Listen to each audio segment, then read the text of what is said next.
আমার অভিমানী ছেলের গল্প বলছি, জাস্ট একটু শোনো। দেখলে দরজা খুললাম, বাগান দিয়ে বেরিয়ে চলে গেল। আর ওরা যখন যাচ্ছে তখন গেটের সামনে দাঁড়িয়ে আছে।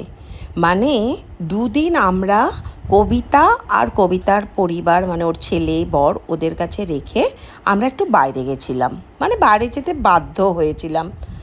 তো বাবুর কত রাগ, এসে দেখছো তাকে কোলে চাপিয়ে রাগ ভাঙাতে হচ্ছে, আমার থেকে দূরে দূরে সরে যাচ্ছে বাবু।